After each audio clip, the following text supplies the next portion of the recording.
আদাব, নমস্কার। আমি ডাক্তার গৌতম দত্ত। দত্ত হোমিও কেয়ারের পক্ষ থেকে আপনাদের সকলকে আবারও স্বাগত জানাচ্ছি নতুন আরেকটি ভিডিও দেখার জন্য। সেই সাথে আশা করছি পুরো ভিডিওটি আপনারা মনোযোগ সহকারে দেখবেন, তাই পুরো ভিডিওটি দেখার আমন্ত্রণ জানাচ্ছি। আশা করছি শেষ পর্যন্ত সাথে থাকবেন। আজকের আলোচনার বিষয় হোমিও ওষুধ ড্রসেরা। তো এই ড্রসেরাটা রাতের যে সকল কাশি এবং রাতে শুষ্ক হুপিং কাশির জম হচ্ছে এই ড্রসেরা। অর্থাৎ লক্ষণ মিলিয়ে যদি কাশিতে যদি আপনি ড্রসেরাটা দেন বা ড্রসেরাটা সেবন করতে দেন, এক্ষেত্রে দেখা যায় যে রুগী 100% অর্থাৎ শতভাগ নিরাময় লাভ করে। এবং ড্রসেরা আমি বলবো যে এক ভিডিওতেই আপনি এই ড্রসেরা রোগীর যত ধরনের কাশির লক্ষণ থাকে সমস্ত ধরনের লক্ষণ আমি এই ভিডিওর মাধ্যমে আমি অন্তর্ভুক্ত করেছি। তাই আমি বলতে চাই যে ড্রসেরার সমস্ত লক্ষণ, এমন কোনো লক্ষণ নেই যে লক্ষণগুলো আমি এখানে মানে প্রধান যে সকল লক্ষণগুলা, কিছু তো আছে প্রধান লক্ষণগুলা যেগুলো আছে সবগুলা লক্ষণ এখানে আমি অন্তর্ভুক্ত করেছি। আপনি যদি এই লক্ষণগুলাকে আপনি সংরক্ষণ করে বা এই লক্ষণগুলোর ভিত্তিতে যদি আপনি রুগীকে ওষুধ সেবন করতে দেন, তো এই মেডিসিনটা হবে ওই রুগীর জন্য অমৃত সুলভ একটা ঔষধ। তো ড্রসেরাটা আসলে কি? এবং ড্রসেরা মূলত একটি শরিক এবং টিউবারকুলোসিস মায়াজম ভিত্তিক একটা ঔষধ। এবং এই মায়াজমের যারা আক্রান্ত যে সকল ব্যক্তি তাদের ক্ষেত্রেও ড্রসেরাটা খুব ভালো। বিশেষ করে আমরা যেটা বলি যে টিউবার মায়াজম যদি থাকে, ওই ধরনের মায়াজম ব্যক্তিদের ক্ষেত্রে এই ড্রসেরাটা খুব ভালো কাজ করে। তো চলেন ড্রসেরার মূল লক্ষণগুলো আমরা দেখে নিই যে ড্রসেরা কি, কিভাবে কাজ করছে এবং ড্রসেরার কি কি লক্ষণগুলো এখানে দেওয়া আছে। তো ড্রসেরা হচ্ছে শ্বাস প্রশ্বাস যন্ত্রের উপর এর প্রধান ক্রিয়া। অর্থাৎ ড্রসেরিয়াটা কাজ করে আমাদের যে শ্বাস প্রশ্বাস যেটুকু আছে যে যন্ত্র ল্যারিংসের উপরে, এটা খুব ভালো কাজ করে। এবং হ্যানিম্যানের মতে এটি হুপিং কাশির প্রধান ঔষধ। অর্থাৎ হুপিং কাশির ক্ষেত্রে এই ড্রসেরাটা হচ্ছে একদম পারফেক্ট একটা ঔষধ। অর্থাৎ কাশিটা হুপিং কাশির যে শব্দটা হয়, হুপ হুপ শব্দযুক্ত যে ধরনের কাশি থাকে সেই ধরনের কাশির ক্ষেত্রে আপনি ড্রসেরাটা ব্যবহার করতে পারেন। এবং মধ্যরাতের পর যে কাশিটা মধ্যরাতের পর অর্থাৎ রাত 2টার পর প্রচণ্ড কাশি, এখানে ভায়োলেন্ট কফটা হচ্ছে রাত 2টার পর, এবং কাশির ধমকে দেখা যায় যে কারো কারো বমি বা নাক মুখ দিয়ে রক্ত বের হয়ে পড়ে। সেই সাথে দেখা যায় যে কাশির যে শব্দ সেটা হচ্ছে কুকুরের ডাকের মতো শব্দ। অর্থাৎ কুকুর যেইভাবে ডাকে সেই ধরনের শব্দ, কাশির শব্দটা সেই ধরনের শব্দ হয়।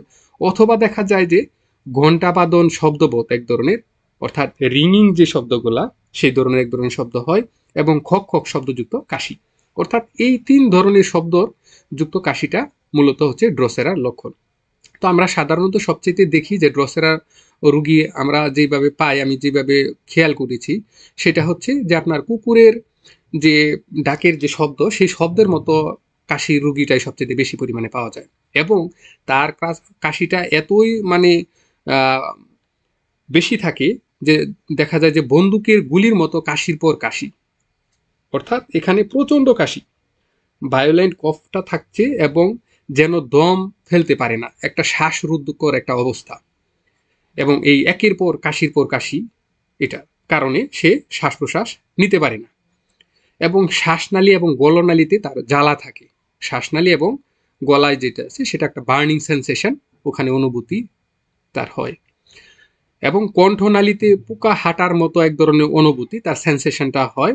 ফর্মিকেশন যেটা হয় সেটা একটা পোকা হাঁটার মতো তার এক ধরনের অনুভূতি থাকে সহ তার যদি কাশি থাকে সেই ক্ষেত্রে। এবং গলার মধ্যে এক ধরনের সুরসুর করে এবং মনে হয় গলদেশে পাখির পালক রয়েছে। অর্থাৎ এমন একটা সুরসুর ভাব থাকে, মনে হয় যে গলার ভিতরে বা গলদেশে তার পাখির পালক আটকে রয়েছে। তার কাশিটা দেখা যায় যে বৃদ্ধি পায় জলপানি, হাসি এবং কান্না, এইতেও দেখা যায় যে কাশিটা বৃদ্ধি পায়। সেই সাথে রাতে তার যেহেতু আগেই বলেছি যে রাতের কাশির ক্ষেত্রে ড্রসেরাটা হচ্ছে খুব পারফেক্ট একটা ঔষধ, এবং শুষ্ক কাশির ক্ষেত্রে সেই সাথে আমরা দেখি যে রাতে বালিশে মাথা দিলেই তার কাশিটা বৃদ্ধি পায়। মাথা তার মানে শয়নে তার কাশিটা বৃদ্ধি, এবং দিবা বাগে তেমন একটা খুব একটা থাকে না। এবং কাশির সময় রোগী দেখা যায় যে উদর গহরে অর্থাৎ তার পেটে হাত দিয়ে চাপ দিলে তার একটা উপশম বোধ হয়।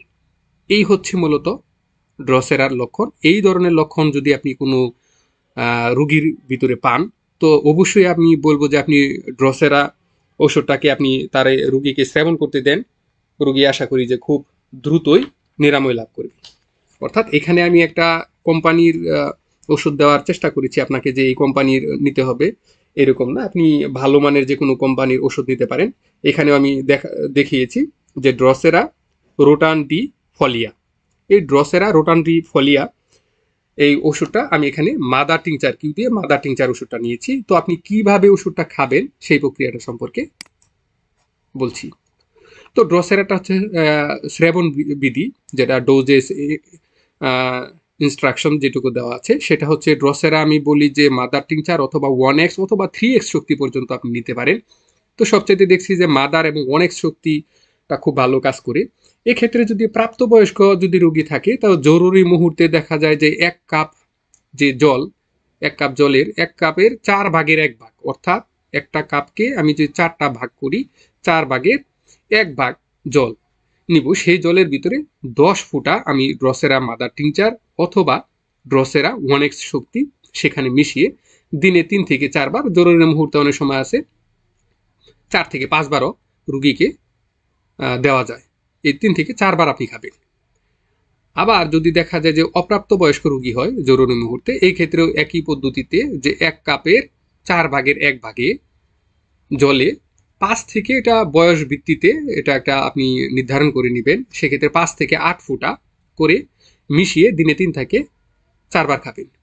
এবং যদি দেখা যায় যে শিশু বা নবজাতক একদম 28 দিন বয়সের কম এরকম যদি বাচ্চা হয়, সেক্ষেত্রে অবশ্যই ডাক্তারের পরামর্শক্রমে ওষুধটা সেবন করতে দিবেন। এছাড়াও আমি আরেকটা ওষুধ এখানে আমি বলছি যে যদি দেখা যায় যে আপনি এই জরুরি মুহূর্ত বাদ দিয়ে দেখা যায় যে আপনাকে রোগীকে ওষুধ দিতে হয়, সেক্ষেত্রে আপনি ড্রসেরা 30 শক্তি বা 30 শক্তির ঔষধ আপনি রোগীকে দিতে পারেন। তো এটা হচ্ছে শততমিক পদ্ধতির যদি ওষুধ, আমি এটা বলছি 30 শক্তি, তো শততমিক পদ্ধতির ওষুধ যদি আপনি রোগীকে দেন তো 1 ড্রাম অথবা 2 ড্রাম একটা কাচের বোতল নিতে হবে, সেই বোতলের ভিতরে 4 ভাগের 3 ভাগ ডিস্টিল ওয়াটার বা পরিশোধিত পানি দিয়ে 1 থেকে 2 ফুটা, অর্থাৎ এখানে ড্রসেরা 30 শক্তির 1 থেকে 2 ফুটা ওষুধ, অবশ্যই ভালো কোনো কোম্পানির ওষুধ 1 থেকে 2 ফুটা দিয়ে এবং পরিশোধিত বা বিশুদ্ধ ঔষধ এবং বিশুদ্ধ পানি 10 ঝাঁকি দিয়ে একবার সকালে খেতে দিবেন। একবার সকালে খেতে দিবেন। আশা করি যদি লক্ষণ মিলিয়ে ওষুধ সেবন হয় এক মাত্রাতে রোগী সেই কাশিটা নিরাময় লাভ করবে। সেক্ষেত্রে আপনি 3 থেকে 7 দিন পর্যন্ত রোগী বিষয়ে আপনি একটু অপেক্ষা করবেন। এই সময়ের ভিতরে ডাক্তার যারা আছেন তারা প্লাসিবো যেটা আপনি দিতে পারেন। এছাড়া দেখা যায় যদি আপনি 50 সহস্রতমিক পদ্ধতির ঔষধ যদি আপনি সেবন করেন, তো এখানে 0 2 শক্তি বা 3 শক্তি এইভাবে আপনি শক্তি প্রত্যেক দিন একবার এক মাত্রা করে প্রতিদিন একবার সকালবেলা সেবন করতে দিতে পারেন। তো এই হচ্ছে আজকে আমার এই আলোচনার মূল বিষয়। যদি আজকে আমার এই আলোচনাটি আপনাদের ভালো লাগে তো অবশ্যই আমি বলবো যে আমার এই চ্যানেলটিকে আপনারা সাবস্ক্রাইব করবেন যাতে আপনারা নিয়মিত ভিডিও পেতে পারেন, এবং চ্যানেলটিকে যদি কোনো ধরনের পরামর্শ যদি চ্যানেল ভিত্তিক যদি আবার আজকের আলোচনার ভিত্তিক কোনো যদি পরামর্শ আপনাদের থাকে অবশ্যই আমার কমেন্ট বক্সে জানাতে পারেন, আমি যথাসময়ে তার উত্তর দেওয়ার চেষ্টা করব। তো আজকে এই পর্যন্তই, পরবর্তী আরেকটি ভিডিও দেখার আমন্ত্রণ জানিয়ে শেষ করছি। ভালো থাকবেন।